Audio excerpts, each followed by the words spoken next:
Welcome back to another episode of Psycosmos. Today we're going to talk about more advanced topics on the Kabbalah. Stay tuned for more.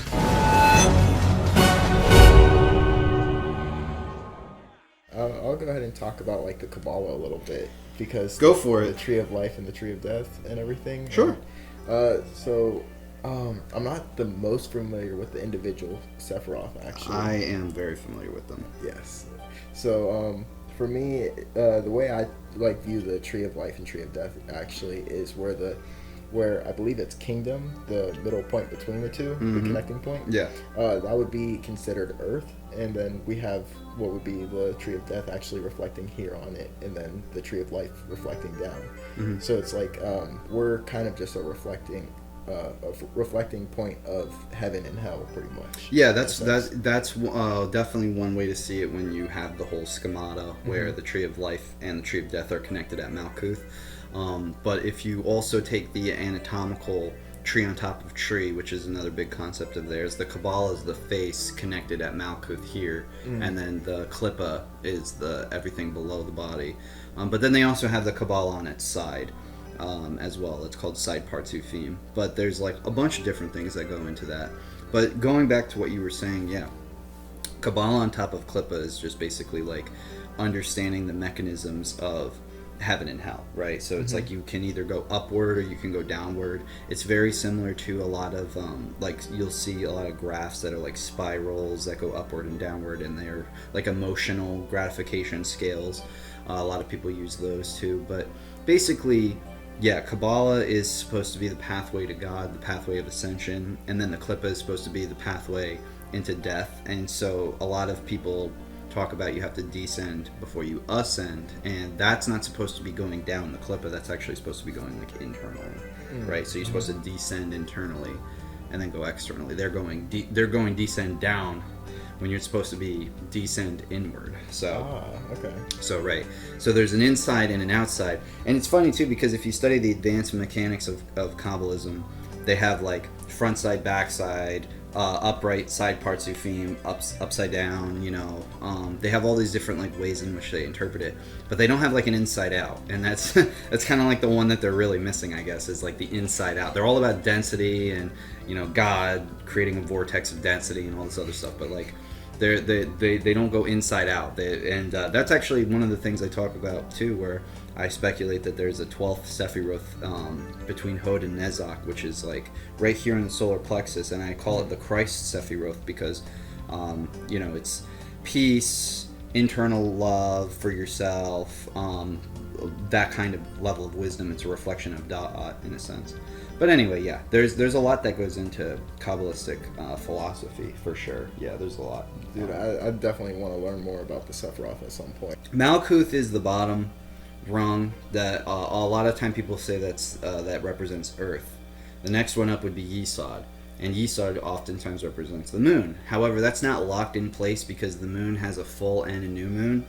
So actually, Malkuth and Yesod are interchangeable. When you move Yesod down to where Malkuth is, and you impart the aspects, that's actually where you get Earth, and then the heavens is everything above, and hell is the ruler of hell is the moon, because the moon is actually not only the sacred secretion cycle that most people don't know about. It's a subconscious hidden element of life, but it's also that the moon is now a full moon, because when it's behind the sun in Yesod, and Tiferet is the sun, which is right above it, and you're looking at it, the moon obscures the sun, and it's a new moon, and you cannot see the moon's light or the sun's light.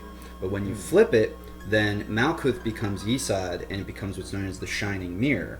And then the moon becomes hell, because the moon controls the emotions of people, and it also controls the sacred secretion cycle. And the shining mirror aspect is the shining mirror of Kether, which is God. So basically God's essence is shined down through us and also judges us through the power of the moon. So that's a big secret called shining mirror in the Kabbalah.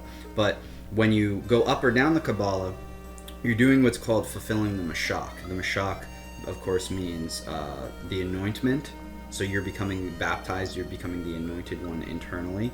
And there's two paths. There's the lightning bolt path, which goes down, the Kadu Zeus, the fall of Zeus. the fall of the fall of the energy to the moon, which then hits us. Or then there's the rising, which is representative of you rising in the serpentine pathway of the Kabbalah, and that is more akin to Kundalini. So after you get through this whole Malkuth Yesod thing, basically, if you take Malkuth as the bottom and Yesod above it as the moon, then what you're saying is you're blocking out the sun and you're allowing the moon to control your life. But if you invert them, then you understand what living in hell actually means, because the moon becomes full in the scheme of the Kabbalah. And when the moon becomes full, then the secrets are illuminated, and you realize that hell is actually your own experience. It's your own emotions, which is what the moon rules. It's also not living in tandem with the cycles of nature, which is the sacred secretion, which the moon rules. So then you go up the path, and then the next one would be Earth. So you conquer all the mental aspects. Now you're moving out of the world of Asiya into the world of Yetzirah. So you're moving out of the world of action into the world of the forms. So you move higher up in a state of consciousness level. They have these four worlds, which is Asiya, Yetzirah, Beriah, and Atziluth. So you're moving up this pathway. The next one would be Yesod, which Yesod is often the genitals. But that can also be again switched with the earth, because the earth is where all of us reproduce sexually through the genitals. So that still again falls in line where these two are kind of interchangeable. If you use the moon as like the root chakra, or like the base of the spine to awaken the Kundalini, that's like what the whole analogy is supposed to be. So when you switch them, you're supposed to switch them like oftentimes, just like the way that the earth and the moon, the moon has different phases, right? So after you conquer those lower aspects and you start getting into the forms, you start to master these forms, which they'll say creates like this garment which protects you from going into the higher elevations of consciousness after those 7 forms. So the 7 forms, of course, run in line with the 7 forms of creation that we have now, which would be like the 7 days of the week, the 7 planets and whatnot. But after that, you go from the moon, Earth, to Mercury. So once you awaken to being a human, because like the moon is like the mother, of course, in the sky. So you're like the baby, you're the Earth, right? So then once you get out of that field, sometimes people don't ever break out of that. They live and die by that. So and they'll never ascend that way. After that, what's like the common like misconception with like living in that mindset, like that most people don't it's realize? the same like if you were to attribute it to like root chakra. Okay. Living in the root chakra, living in money and living in sex, desire, appetite, things like that. Next, after that, you have basically where the 2 kidneys or the stomach aligns, and that would be Hod and Nezak. Hod is Mercury, Nezak is Venus, if I'm not mistaken.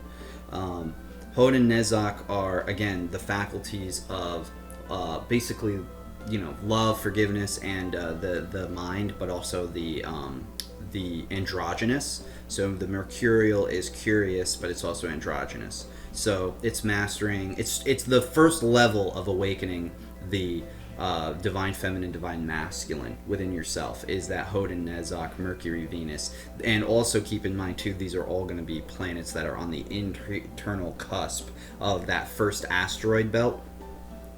Between Hod and Nezak, I believe there's a 12th Sephiroth, which I'm going to call the Christ. And that is supposed to be our asteroid belt, actually, which is the destroyed element, which is why I believe it's missing from modern Kabbalism, because it's possible that one of the wise Lurianic Kabbalic sages, like Isaac Luria, may have removed it on purpose because they didn't want any references to Christ ever, because they wanted to make the whole thing literal. That's the big problem with Kabbalism today, is they want to make it literal, right?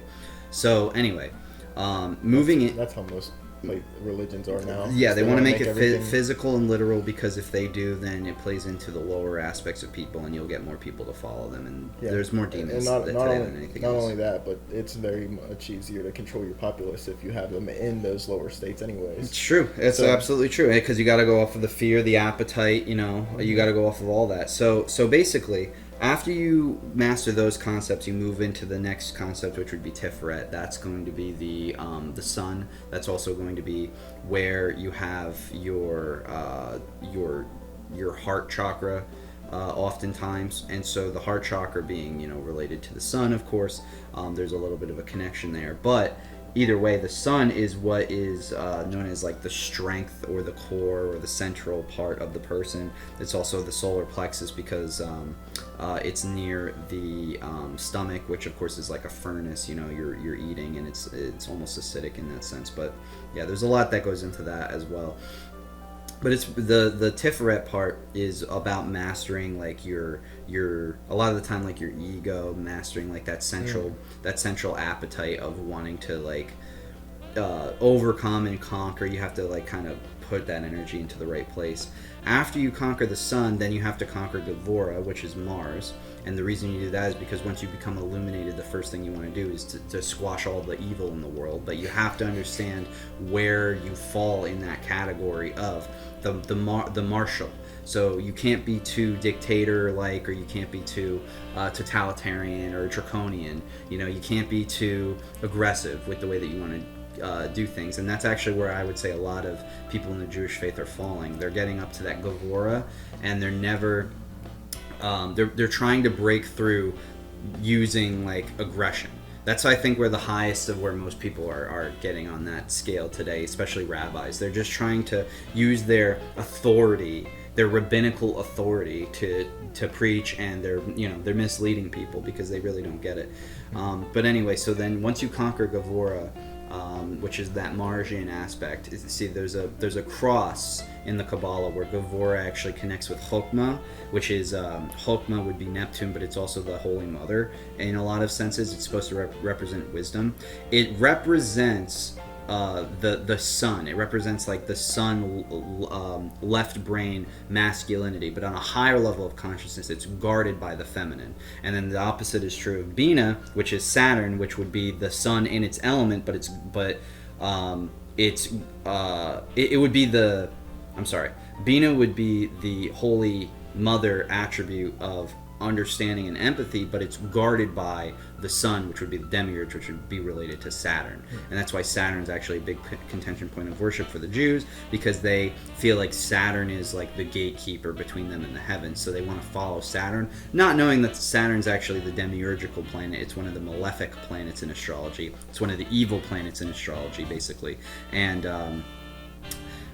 compared to others, at least. And because of that, you know, there's a big misunderstanding from, I think, the Hebraic and Jewish lens on why they literally worship Saturn. In fact, that six-pointed star is the star of Remphan in the Bible. Jesus even proclaims, you know, you who worship the synagogue of Satan is Saturn. So the Saturnian element is death. It's time. So Satan is the one who takes your life away, ruins your life, you know, over time. You in astrology, you have those things that are called Saturn returns, you know, and they are often karmic in nature. Every roughly 30 years. So there's a lot of things that go into it, but basically there's this pathway where a lot of people are trying to essentially conquer the divinity of wisdom, the femininity of wisdom, and it's almost like a raping sense. This is also why Neptune, Poseidon rapes Medusa in the Greek, because the Greek tree of porphyry and the Jewish Kabbalah were basically like interwoven like this together when they were created. A lot of people don't know that, but there's a lot of different examples and evidences to show that the Jews actually took a lot from the Greeks as much as the Greeks took from the Jews, and they were swapping.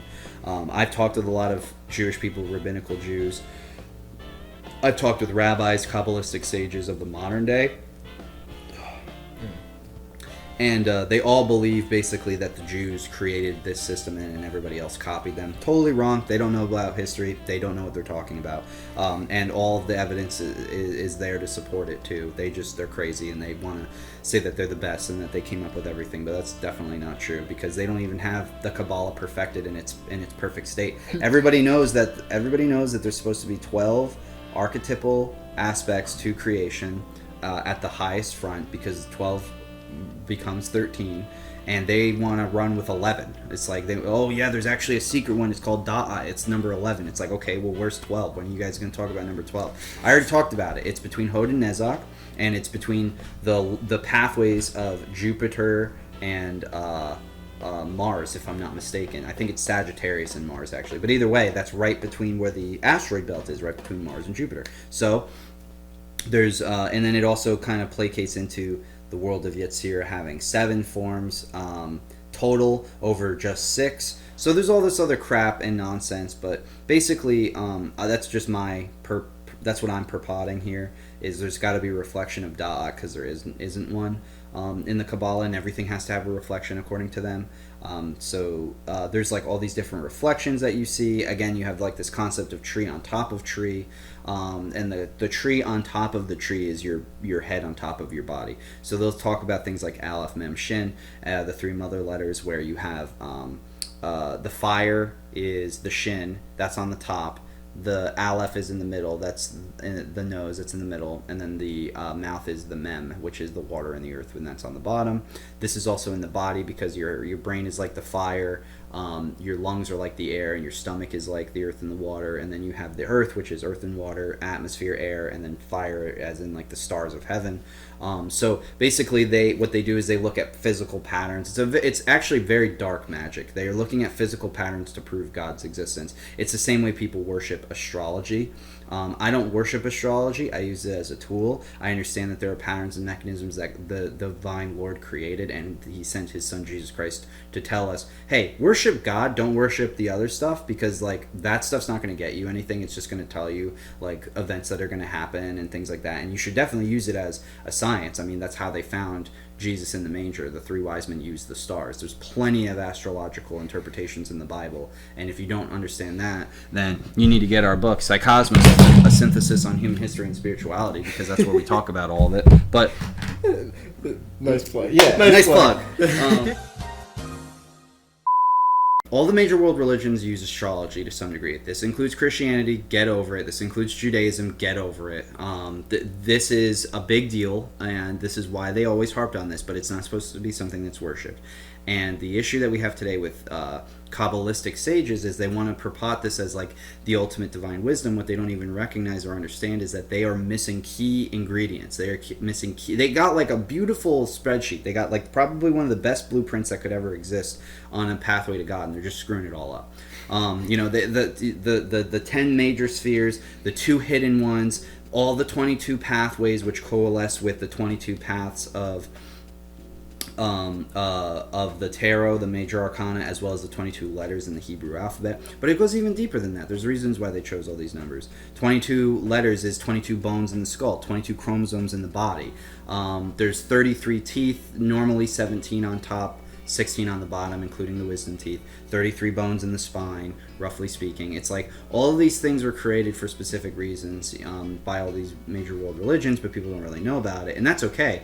But to make these things literal is literally how you abuse this wisdom. You can't make this stuff literal. It's not just literal, it's also metaphysical. So they're just trying to make it purely literal because they want to have this, they just want to do bad things to the world. So anyway, so the Kabbalistic elements after I went on a tangent there. The Kabbalistic elements after Gevurah lead into Chesed. Chesed is Jupiter. So this is where things start to get like really trippy and cool. So Mars, after you conquer that like very militant, again, Mars is another big malefic planet. It's a bad juju planet most of the time. Yeah, because isn't it dealing with war and it's Cain. That's Cain slaying his brother Abel. Abel is the asteroid belt.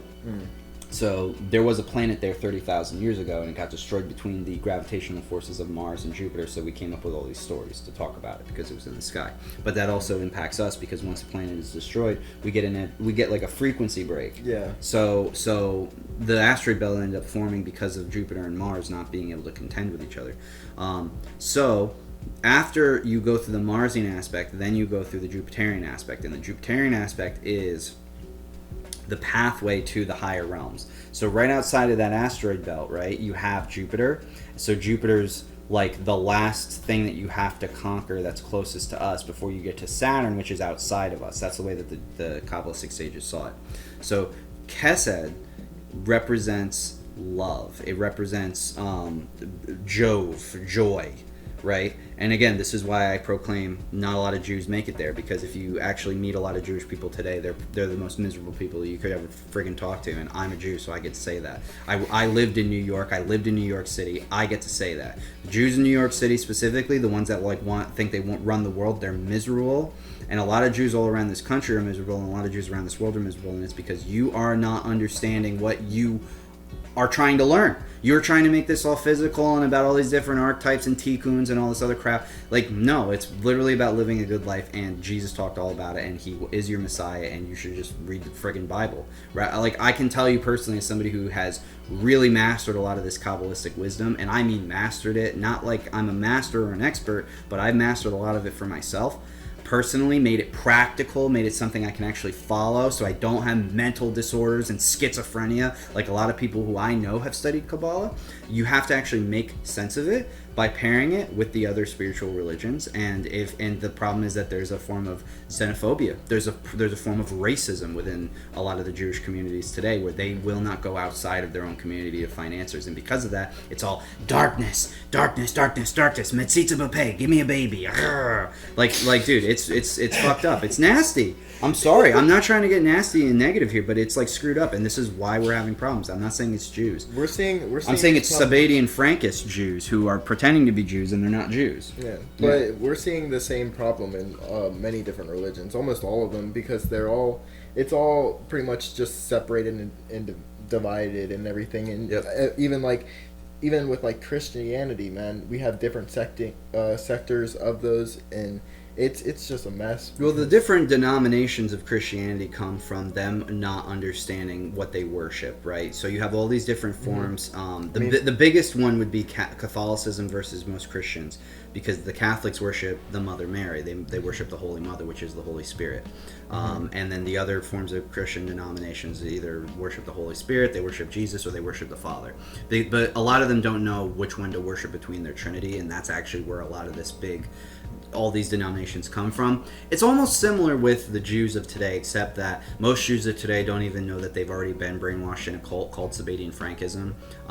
If you're a rabbinical Talmudic Jew and you're learning from people, in New York City, the Rabbi Shlomos of the world, if you're learning from people constantly, who are just making bullshit up because they were taught bullshit, then you're going to learn bullshit. And yeah, it's great. You can show me all these wonderful fascinations of how there's patterns in the face and there's patterns in all reality and stuff, but it doesn't help you. It actually doesn't help you become a better person. It does not make you rich. All it really makes you is a shitty person, because then you learn things like, oh, Jacob means the deceiver and grabbed Esau's heel when they were born, and thus it is okay to trick people into doing things if they're going to be easily tricked into doing things.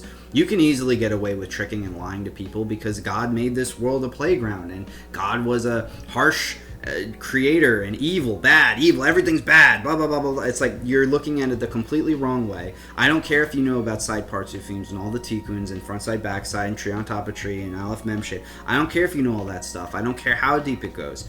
You don't have practical wisdom, period. Get it through your thick Jewy skulls. You don't have practical wisdom. There's nothing that you teach that is actually practical. Like, it's very few and far between. Kosher, eating properly, don't eat pork. Like, there's a few things I could pick out that actually are how to live your life the best way. But you got people like who are comedic geniuses like Ari Shafir, and he talks about like, yeah, I studied at these temples for so long, and all it was literally what, they were learning things like, oh, if a goy throws a 60th of ham in a soup, then you might be able to eat it, or you might not be able to eat it. It's like ridiculous. They're taking all these things way out of line. They don't even know what they're talking about anymore. And now we have a war in the Middle East over people who don't even know what they're talking about anymore. Jesus Christ was the Messiah of the Jewish faith. Period. Get over it. I don't know what else to tell you. I mean, even the Muslim people talk about Jesus. It's like the Jews are so afraid. The modern Jews who are Sabbatean Frankists today, who don't understand that their stuff is about Christ. Even like if you read the Hebrew, I've been told by these Kabbalistic sages, they're like, break down the Hebrew and you'll find that Yeshuaha was with Moshe in the desert. And what they're really saying is Christ consciousness was talked about in the Old Testament before Jesus was even born, and Moses talked about it, and Abraham talked about it, and these are things that they talk about in the Old Hebrew. If you read it with the crowns and all that, if you read it properly, you'll find that Yeshuah was with Moshe in the desert, and what that means is when Moses was talking with God in the burning bush, he had Jesus inside of him. It was his consciousness speaking to him on a higher elevation. Then he came down the mountain and he saw them worshiping the golden calf, and then he was like, what the fuck is this? You guys are worshiping Moloch? You're worshiping the constellation Taurus? Are you serious right now? Like that's just a bunch of stars. It doesn't mean anything. Like it's just stars. And so like, you know, they had to get into those specifics at the time because that was a big deal. That's why once you start making these idols of worship and things, like it's just no bueno. And again, if you worship Jesus Christ as the human, then you're an idol worshiper. You're supposed to represent not just Jesus as the human, it's what he represented from a metaphysical concept as well. The Son of God. You are the Son of God. He did not say, I'm the Son. He said, we are all the children of God. So what he's saying is, be like me. So what he's saying is, adopt the mentalities of the Buddha, of the Christ. Be like me and go forward in that sense. It's not supposed to be putting your energies into things that don't make friggin' sense. It's all supposed to be practical, people. These people weren't speaking in cryptic riddles for no reason. It's supposed to be practical, and you're supposed to make sense of it because you're supposed to think about it and use your brain. Everybody wants to just be told what to do today. They don't want to find the answers for themselves. That's the problem. It goes back into Kabbalah. They want to be told what to do. So they're told that this Sephiroth represents this, and they don't get it. So anyway, Kesed, going back to the Kabbalah, Kesed ties into Bina through Da'at, and basically this is where you have the bridging connection between the love of the heart, which is Jove, which is over here. This is Kesed. Gavora over here is the liver. So the liver was said to be the Satan of the organs to the Jewish Kabbalists, because this is the highest organ in the body, and it also fills the body with the red blood, and it trickles down. And so Satan was the king of the underworld, but Ashmedai was the king of the demons, and Ashmedai represents the dick. So the vagina. So the penis of the vagina is represented by the demon Ashmedai. He's the king of the demons because he rules over the rest of, like, you know, the negative forms of the body. But Satan is the king of the underworld, the king of hell, Hades, and he's the liver. So the liver and the heart are almost like juxtaposed in a sense from that lens. And so you have to play into the heart center, Kesed, the loving embrace, the loving aspect of things, which is linked right into Tiferet, which is again a big heart thing. You need to play into those energies, the splenic heart centers, in order to ascend through Da'at, through the throat, which is of course the crucifixion with the vagus nerve. This is the hardest part for all the chemicals to go up and down the bodies through the neck.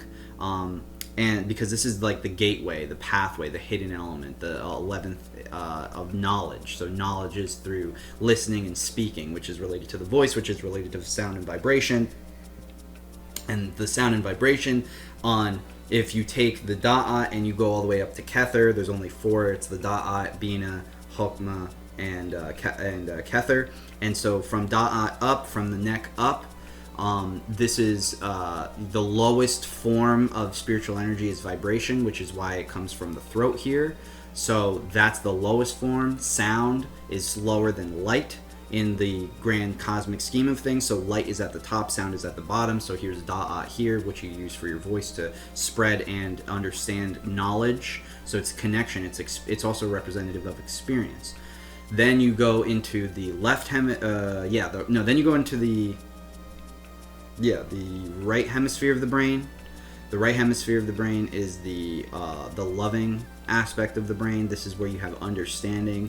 This right side of the brain of understanding is guarded by the demiurge, which is why women are more emotional, which is why emotions often cause problems, because people lose sight of their emotions. This goes back into the whole moon thing. And then once you conquer the right hemisphere, which is guarded by the sun, the demiurgical sun, the Saturnian. So you have to get understanding, which is guarded by this guy who is very unempathetic. That's the point.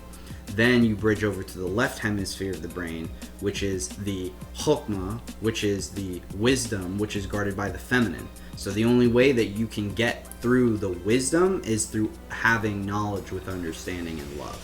Is the pathway. Then once you acquire that and you embrace the Holy Mother, that's why they always talk about embracing the Holy Mother, and you have to love the Holy Mother, blah, blah, blah, because she's then a stepping stone to get into heaven, which is crown chakra, which is the Father, which is light, which is source, which is Kether. And my favorite part about it is that the pathway from Chokmah to Kether, which is the Holy Mother to the Holy Father, is through the archetype of the Fool, or through the archetype of Aleph. The letter. So the Hebrew letter which rules that pathway is Aleph, which is the cross. So it's literally like the cross, it's the caduceus. But Aleph is also air. So Aleph is literally breath work. It's through breathing that you become elevated. And it's also the Fool of tarot, because basically there's a lot of reasons that's why, but in order to basically embrace the Father, you have to adopt that archetype of the Fool. And the opposite direction, if you try to get through God through Bina, which is the sun, which is you trying to figure out how to manipulate everything in a more physical, lower sense, is the magician. So in other words, the Fool is actually better than the magician. It always was. That's why the Fool is the most important card in the tarot, because the Fool can become anything. Like God, the Fool can become anything, but a magician is locked into place. A magician is a magician. And the magician is not a fool, because he's an intelligent magician. But the fool who can find God through being a fool has really mastered the practices. So that's just more of an intermediate, more advanced kind of thing on Kabbalism, I guess. Yeah. Dude, that's actually really amazing. Yeah. I was just sitting here listening the whole time. Yeah. I'm like, that. Well, we're already at 30 minutes, so I think we'll wrap it up there. But yeah, thank you for watching. If you enjoyed this video, make sure you comment, subscribe, like the video, do all the do. Make sure you go follow Cameron once we start getting him all set up. Didn't talk a lot this time around, but that's okay. I didn't. Yeah, you were listening. I was just listening. Good. I'm glad you were absorbing. But anyway, yeah, thanks guys so much for watching. We love you very much. Take care. Stay golden. Peace out.